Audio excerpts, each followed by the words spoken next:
Hello and welcome to Meandatory, and today I'm going to talk about monsters. Monsters like vampires, werewolves, zombies, and whatnot. Um, I have a big thing for monsters.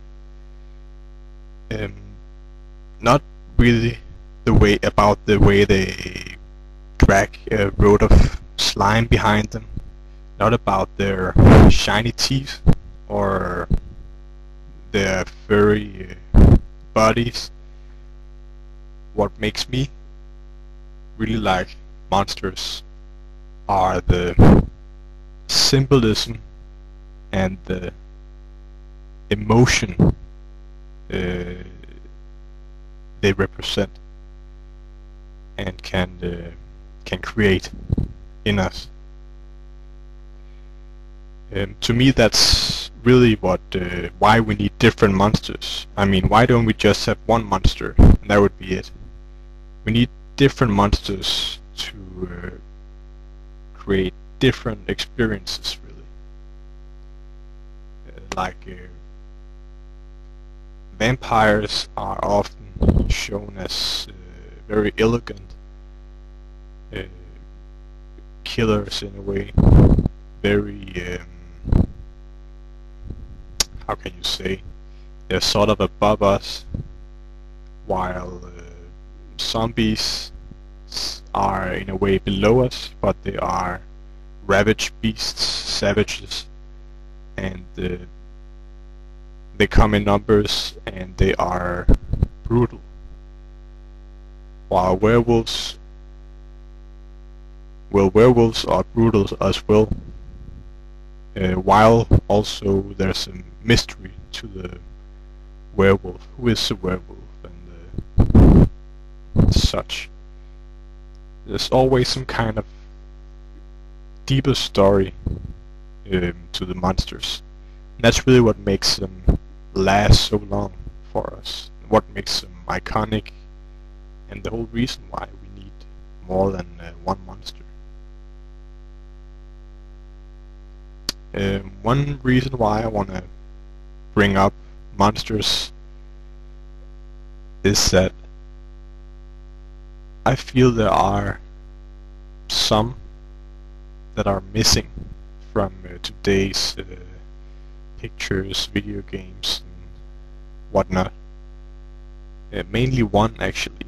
I've had a bit of an obsession with this monster for the last year, perhaps. I mean, one day it just caught me, and then I couldn't let it go. And I thought, why isn't there more of this monster? It's a classic monster. It's an age-old monster. Everybody knows about it, mostly. And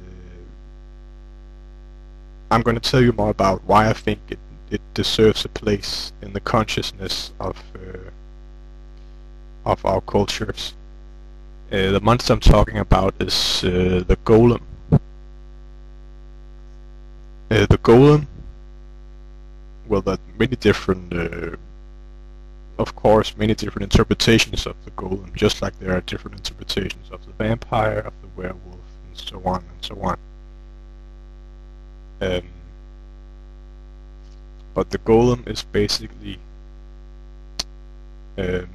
matter. You can call it death matter or regular matter, which is magically brought to life in the shape of a human that abides every command given to it by its master. Let's think about that. Golem is in a way representing a mindless soldier, you could say. Golem also represents the dependence of others which is a big contrast to the whole independent sort of movement that is in our culture right now. I feel everyone wants to be their own unique thing with their own Facebook page and their own fashion and so on and so on. We live in an independent driven culture, and in that way there's also something sort of horrific just thinking about a golem. The golem has no will to act on its own. It has an empty bag instead, in which the words of its master fills up and lets a golem do whatever it is told to do. I find that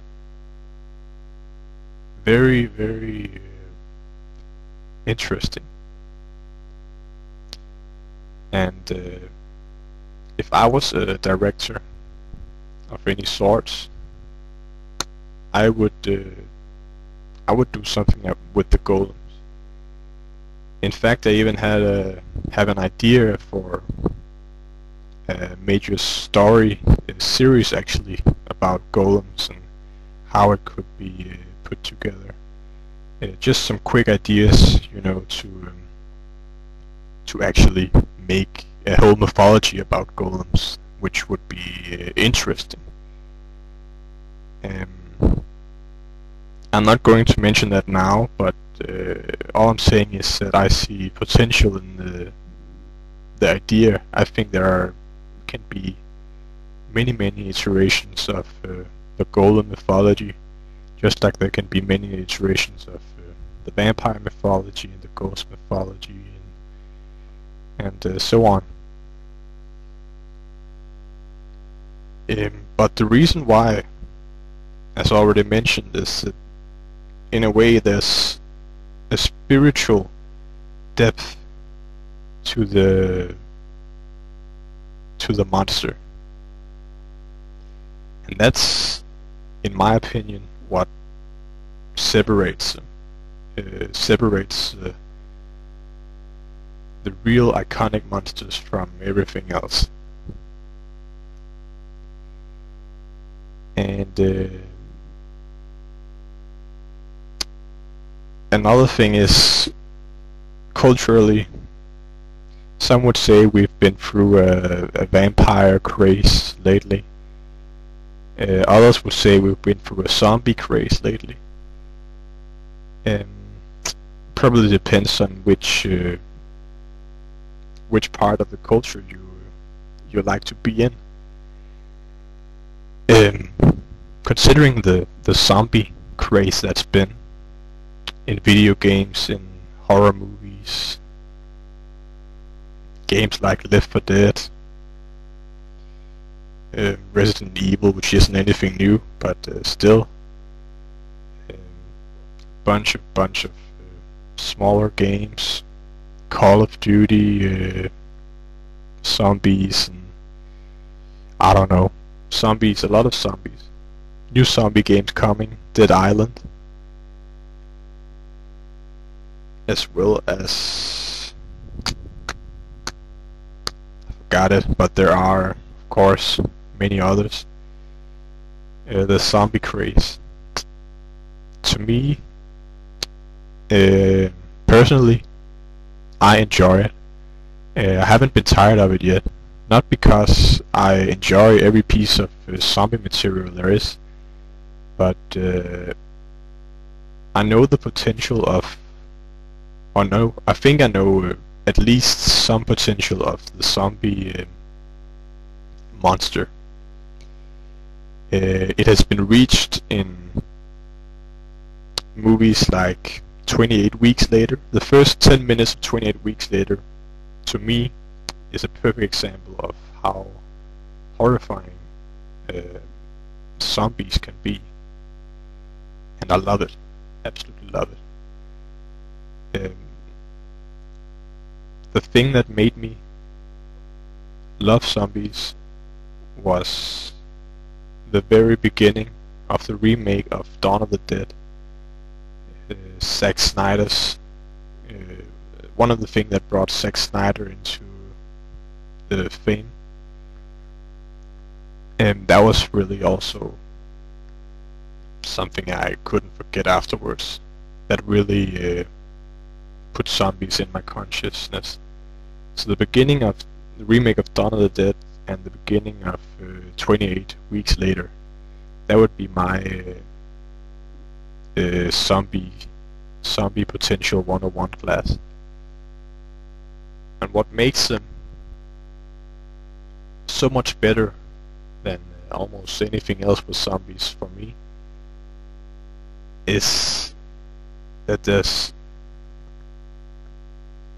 really a big zoom lens on the whole horrific, savage nature of the zombies, and it really showcases how when there are zombies everywhere,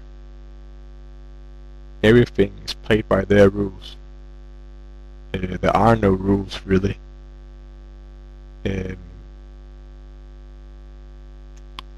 It's just madness, and you can kiss the love of your life for 20 years good night, and 20 seconds later she will be biting the head off your infant child. That's the craze of zombies. Nothing is certain, everything is uncertain, everything can become horrific in a second. Because of the whole savage, crazy, virus-like spreading of the zombies. To me, that's a great zombie movie. Great zombie. Yeah, great stuff. What I'm trying to say is that emotions are, in the end, what makes it or break it. That's why something like Call of Duty games with zombies don't really cut it in the long run for me.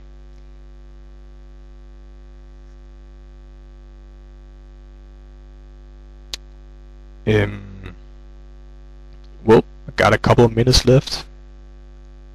Any other monsters? Oh wait, I have another one. Not really a monster, but also sort of a mythological creature with to me, it should be more iconic. Very interesting stories about these creatures. I'm talking about the Men in Black.